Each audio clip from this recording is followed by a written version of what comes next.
कि नहीं होगा, कहाँ गया, 28 दिन हो गया, 1 महीना। मैं 1 महीना चुप रहा हूँ, लेकिन जब मैं जवाब देता हूँ ना, तो मैं ठीक तरीके से जवाब देता हूँ। अब दूध का दूध, पानी का पानी होगा। 8 तारीख को इंटरलोक्यूटर्स आ रहे हैं। मैं आज समाजपति से मिल रहा हूँ, अपने पार्टी के लीडर से मिल रहा हूँ। त्रिपुरा का कॉन्स्टिट्यूशनल सोल्यूशन के लिए मैं फ़ाइट करते रहूँगा। ये फ़ाइट मेरा नहीं है, मेरा कम्युनिटी का है, और मैं अपना कम्युनिटी के लिए हमेशा फ़ाइट करूँगा।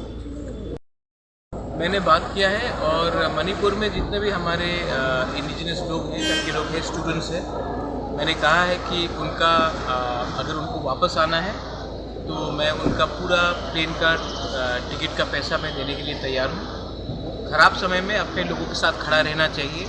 मेरे ख़राब टाइम भी, मेरा ख़राब समय में भी मेरे लोगों ने मेरे संग खड़ा रहा।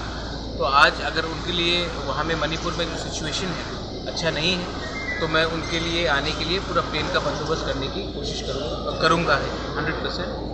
और रहा बात वायलेंस का, वायलेंस से कभी भी कोई सोल्यूशन नहीं निकलता है। I appeal to all my Meitei brothers and sisters and Kuki brothers and sisters, ये जो इसके पीछे है कोई और है।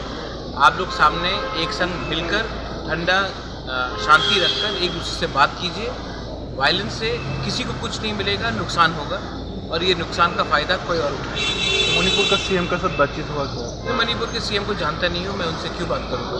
लेकिन मणिपुर में बहुत लीडर्स हैं जो नॉन पॉलिटिकल भी है, मैते कम्युनिटी से भी है और कुकी कम्युनिटी से भी है। मैंने उन सबसे बात किया है, और अगर वो चाहते हैं कि मैं इसमें कुछ करूँ तो मैं I am more than happy to intervene. लेकिन इम्पॉर्टेंट बात यह है कि शांति रहना चाहिए।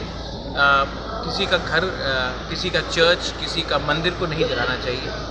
इससे किसी को कुछ नहीं मिलेगा और सोसाइटी डिवाइड होगी। अभी त्रिपुरा का बाहर का सिचुएशन क्या है? आप देखिए 8 तारीख को क्या होने वाला है।